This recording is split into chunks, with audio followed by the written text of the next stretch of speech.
The story kicks off with our MC Yuata getting some life-changing news from his old man.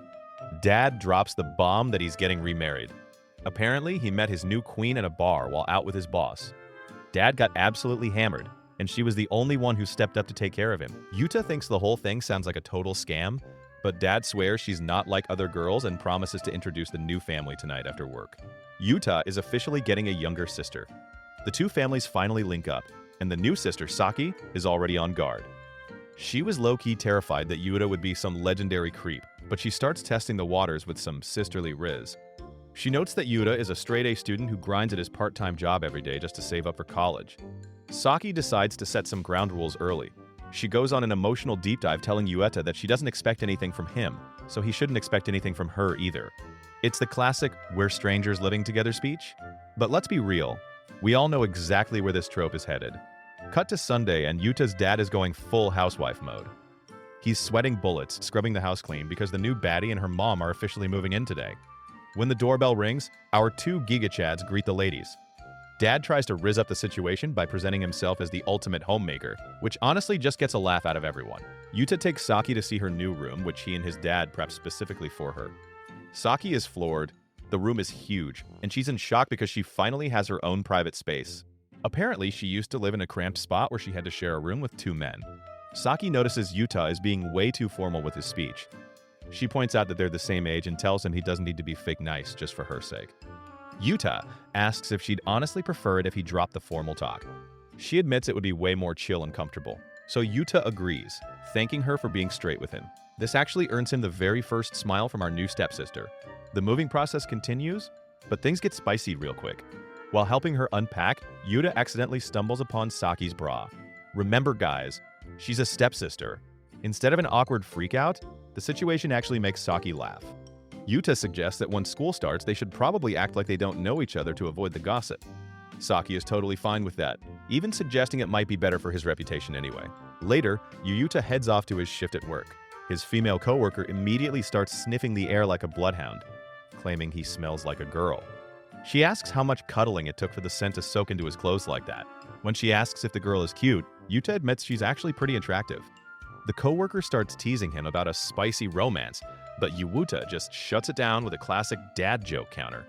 Yuta returns home late to find his new sister still awake. She's vibing and explains that she went shopping with her mom for the first time in ages. Her mom used to be so drowned in work that they never had mother-daughter time, so today was actually a huge W for her. The next morning kicks off with Yuta getting ready for work. He runs into Saki in the kitchen, and she actually thanks him for prepping her bath the night before. She says the temperature was perfect, but tells him he doesn't need to do it again because it's a waste of water. Classic Saki, trying to be independent even when it comes to a warm bath.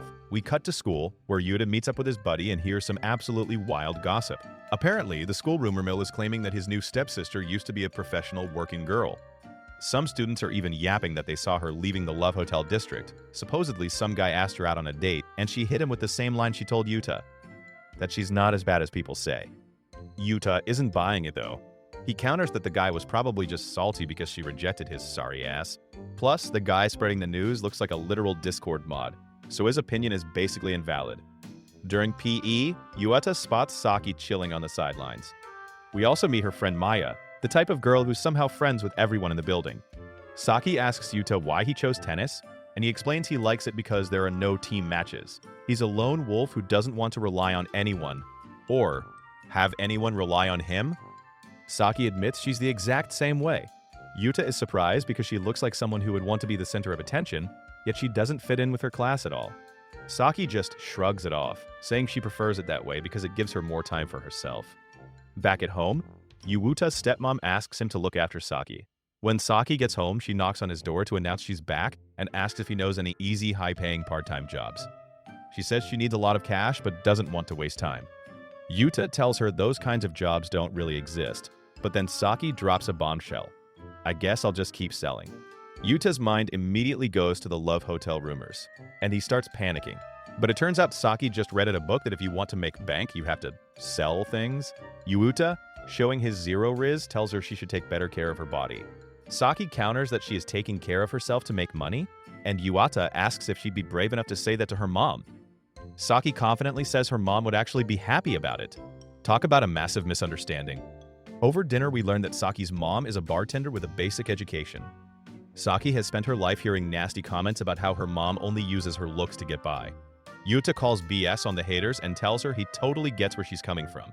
He even offers to talk to his female coworker to see if she can hook Saki up with a real job. The next morning, Saki makes breakfast for the family. Dad is hyped and heads to work, but Saki notices Yuta hasn't finished his eggs. He admits he's just used to eating them with soy sauce. Guess the new wife still has a few things to learn about his tastes. Later at work, Yuta is caught reading a book about making quick cash. His coworker teases him, saying a cute student like his sister could easily find a sugar daddy or two to sponsor her. Yuta ignores the bait and tells Saki at dinner that he's still scouting for legit job offers. The next morning starts with the new family vibing over breakfast. Yuta decides to drop an absolute bombshell on the table. He actually likes regular fried eggs too. Groundbreaking stuff, I know. After the meal, Yuta tries to be a team player by offering to do the dishes and the laundry. However, his stepmom basically tells him he'll probably screw it up and asks if she should just wash his underwear for him instead. Peak awkwardness achieved. On the walk to school, Saki starts inspecting Yuta's face and straight up accuses him of being a femboy. Why? Because his eyebrows are too perfectly shaped. She thinks he's using makeup, but Yuta just tells her he goes to a barber like a normal human being. Saki is low-key stunned that his brows are that clean naturally. But the real drama happens when Yuta gets home. He walks into the room and is greeted by a sight he wasn't prepared for. Saki's bra is hanging right there in the open.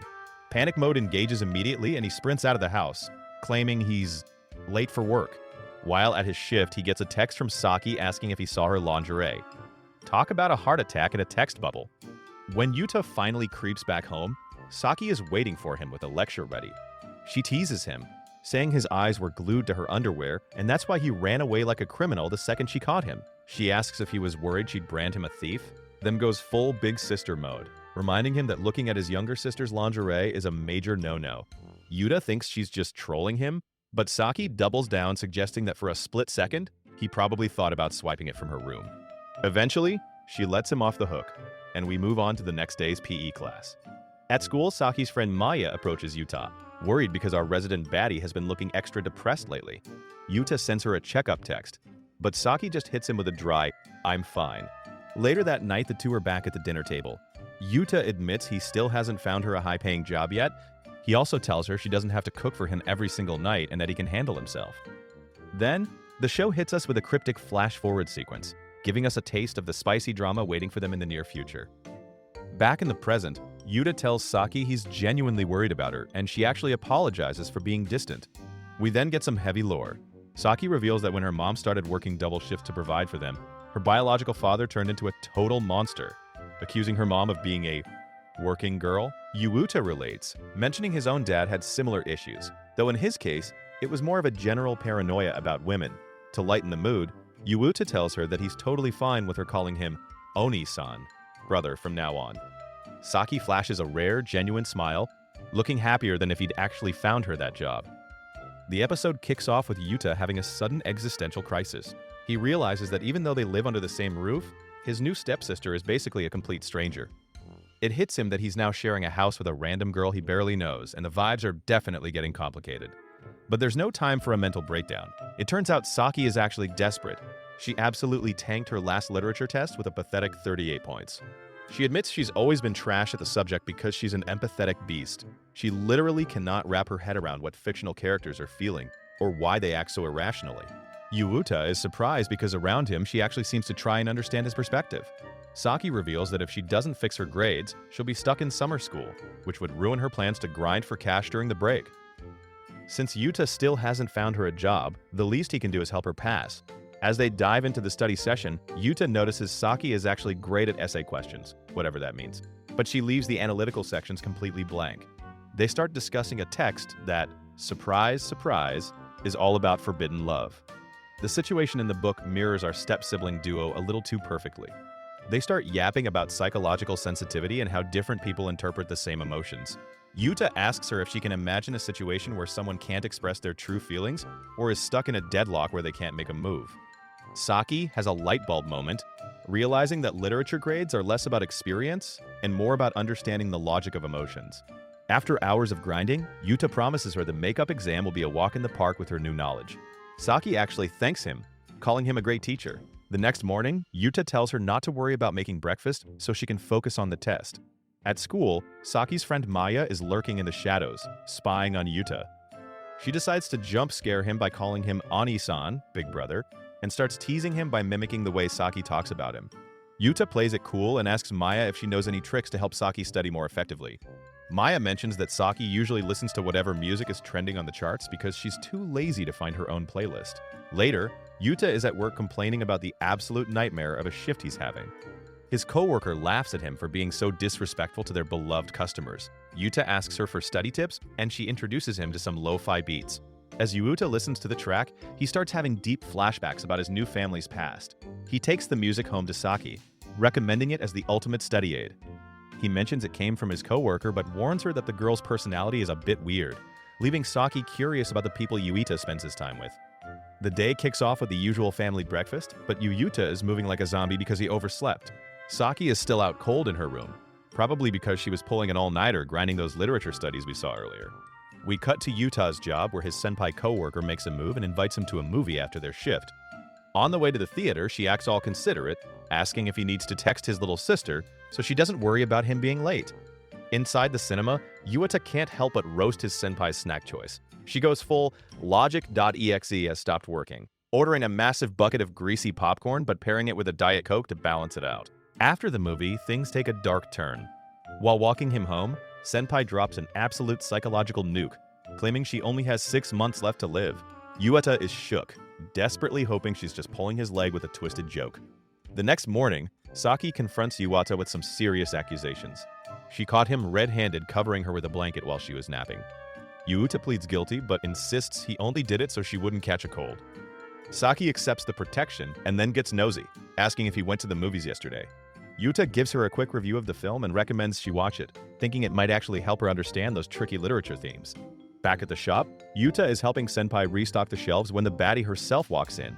Saki is on a mission to find a study guide in the novel version of the movie Yuta recommended. Senpai instantly goes into fangirl mode, introducing herself and glazing Saki's looks, telling her that Yuta wasn't lying when he said she was gorgeous. Senpai is so hyped she tries to recruit Saki for a late-night cinema run that very evening. Later in the back room, Senpai starts yapping some high-tier nonsense. She tells Yuta that his sister is adorable and drops a wild theory. Apparently, if guys his age don't consume young girl extract, they just start drying up inside. She tells Yuta he needs to stop being a bystander, get to work, and take Saki for a spin, because a girl like her is a once-in-a-lifetime opportunity. The episode kicks off at school where Yuta is caught daydreaming, only to be interrupted by his buddy who's heard some spicy rumors. Apparently, the word on the street is that Yuta and his new stepsister are getting close. Yuta plays it cool, saying she only asked him for some study help, but his friend claims she's been calling him Oni-san in public. At the school gates, Yuta runs into Saki and her friend Maya. Maya basically forces herself into their commute, announcing she's crashing at their place to study. Saki apologizes for the unannounced guest, but Maya is already making herself at home the second they step through the door. Yuta looks like he's already reached his limit for the day. Since it's his day off from work, he offers to handle dinner so the girls can focus on their books. Maya immediately starts teasing them, saying Yuta gives off major hubby vibes, which leaves both step-siblings blushing and awkward. Maya sneaks into the kitchen to watch Yuta cook. He admits he's a scrub without a recipe, so Maya offers to help. While they're prepping, she gets straight to the point. She asks if there are any sparks flying between him and Saki. She reminds him they aren't even blood-related, so it's fair game. Maya points out that Saki has changed lately. She's even started wearing more perfume. She tells Yuta that a top-tier beauty is clearly thinking about him, but Yuta shuts it down with logic. He argues that when you live with someone of the opposite sex, it's only natural to care more about how you smell. Maya thinks the feelings are mutual, but Yuta is still playing the "we're just roommates" card. After Maya leaves, the duo sits down for some sweet and sour pork Yuta whipped up. Saki admits his tutoring is working, even though Maya keeps roasting her study methods for being inefficient. The next day, Yuta's coworker notices he looks like absolute trash. He's exhausted and decides to head home early, only to realize he left the laundry on the balcony while a monstrous rainstorm is hammering outside. He panics, grabs the wet clothes, and tries to text Saki to see if she's okay. When she doesn't respond, he runs out to find her. As he's rushing into the elevator, he literally headbutts Saki as she's coming in. He tells her he was worried sick because he couldn't reach her, thinking she might be hiding somewhere crying because she failed her test. Saki admits she's disappointed, but not for the reason he thinks. She got a 94, But since Yuta got a 96, she's mad she didn't beat him. As a punishment for her loss, she promises to cook him the most gourmet meal she can handle. We kick off the day with the usual family breakfast, but the parents are already causing issues. They're weirded out that Yuta and Saki are still calling each other by their formal last names. The stepmom suggests that maybe Saki should start calling him something cute, like Big Brother Yuta. Saki immediately shuts that down, saying it doesn't feel right. We shift to Yuata's job at the bookstore, where a new female coworker has just joined the team. Yuata plays the role of the reliable veteran, helping her track down specific books and showing her the ropes. RMC is out here collecting coworkers like Pokemon, but his heart is still stuck at home. The next day at the house, disaster strikes. The air conditioning is officially dead. In this brutal summer heat, the house is basically an oven. Yuata's stepmom mentions a little secret. Saki is absolutely obsessed with ice cream and will do pretty much anything for a cold treat when she's overheating. Before Yuta can use this ice cream riz, he gets a call from his buddy for an emergency meeting. His friend drops a bombshell. He's planning a trip to the pool with a group of girls. Yuta is completely out of the loop, and his friend is shocked that the new brother hasn't heard a single word about these summer plans from Saki. The technicians finally fixed the AC, saving the house from becoming a literal oven. Yuata takes this chance to ask his stepmom a serious question. Does Saki hate people who try to make decisions for her? Instead of a straight answer, the stepmom drops a tactical nuke on his psyche, asking point blank if he's thinking about asking Saki out on a date. Yuta shuts it down instantly. He's not a degenerate. That's his sister. Mostly. Later, Yuata is walking with his senpai from work when they run into Saki on the street. She looks genuinely surprised to see them together, but she flashes a smile that's hard to read. Yuata ends up walking home alone because Saki claims she has some shopping to do after her shift. When they finally meet back at the house, the baddie is already on the offensive, demanding to know what Yuta is up to. He tells her he just wanted to save her the trouble of cooking dinner for once. But Yuta has a hidden agenda. He brings up the pool trip. Her mom spilled the tea that Saki has hated the heat since she was a kid and always used to find peace at the pool. Saki gets visibly flustered, claiming that was just a kid thing, but Yuata isn't buying it. He warns her that if she keeps pushing herself this hard without resting, she's going to snap. Saki acts offended, scribbles Maya's phone number on a piece of paper, and storms off to study, though she actually just sits in her room feeling completely defeated. The next morning, the vibes are heavy. Saki admits she didn't hit the hay until 6 a.m. She panics when she realizes her stepdad left for work without his lunch, but Yuta stops her. He reminds her of the deal they made to be casual and honest with each other. He can see she's a zombie from lack of sleep, so he tells her she's officially off kitchen duty. Saki tries to play it off as just being a little tired, but Yuta hits her with the Sigma authority, telling her to sit her ass down and rest. Yuta then enters the kitchen like Gordon Ramsay, whipping up a gourmet feast of fried ham, toast, and warm milk. It's peak Yuta-style cooking, and it's exactly what she needed. During breakfast, Saki finally caves and says they can go to the pool. There's just one catch. They both have work shifts that day. Yuta, determined to make this happen, says he'll just call in sick or find some way to fake it just to get the day off. Saki then gets a little salty, pointing out that Yuta should have just told her if he was dating his senpai. But Yuta isn't some loser who catches feelings that easily. He tells her straight up that they aren't together. The vibes are shifting, and Saki is officially falling down the rabbit hole. She starts gushing over her new brother, realizing he's one of the only people who actually understands the real her. She admits to herself that she wants to get to know him on a deeper level. She even confesses to feeling a sting of jealousy toward his senpai from work, which leaves her shook that she's even catching these types of feelings. We cut to our duo at the pool, and Saki wastes no time dropping compliments on Yuta. Our MC is struggling to keep it together, telling her that if she keeps glazing him like that, he's going to turn bright red. As he looks at Saki, a montage of all their moments together flashes through his head. You can practically hear the romance.exe file installing in his brain. On the bus ride home, Yuta enters philosopher mode. He's never been good with girls and has never actually been in love before, but he realizes the spark is finally ignited. Of course, out of all the girls in the world, it just had to be his new stepsister. As they walk home, Saki opens up. She tells Yuta she's loved swimming since she was a kid, but hasn't been able to enjoy it for a long time. Until today. She's genuinely happy she listened to him and went to the pool. Yuta, being the humble king he is, tries to play it off like it was nothing. Suddenly, fireworks start exploding in the sky. It's like the universe is forcing a romantic atmosphere onto them. Saki starts rizzing him up again, calling him an incredibly caring and amazing guy, but then she drops the tactical nuke. She calls him brother. Huge L for our boy. Yuta is completely thrown off because it sounds like all her praise and friendly behavior were strictly sibling zoned. Meanwhile, he was internally ready to break every step-sibling rule in the book. Saki is having her own mental battle, wondering if she'd even be able to reject Yuta if he actually confessed. If he took that first step, who knows what would happen. The next day, it's a full house because even Saki's mom took the day off. Everyone is finally spending time together as a normal family.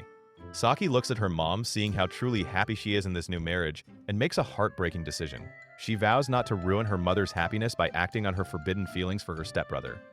The evening rolls around, and Yuta has been grinding in the kitchen to prep dinner. He asks Saki if she wants to eat together, and she's down for the vibe. As they're digging in, it finally hits them. They aren't just roommates anymore. They're actually becoming a real family. But as we know, in this neighborhood, family is a very flexible term.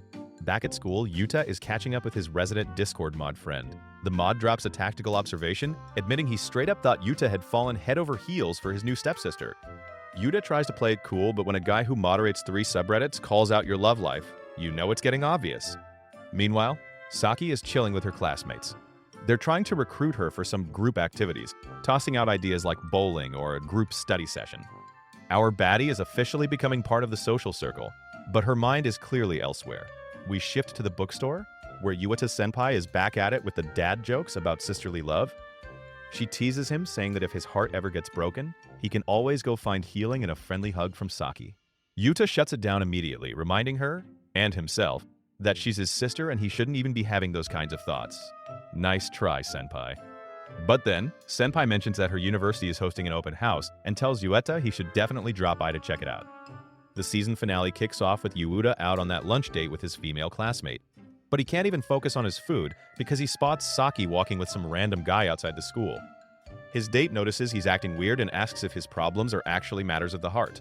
Yuta finally cracks and confesses his burden. He's fallen for someone he's absolutely not supposed to love.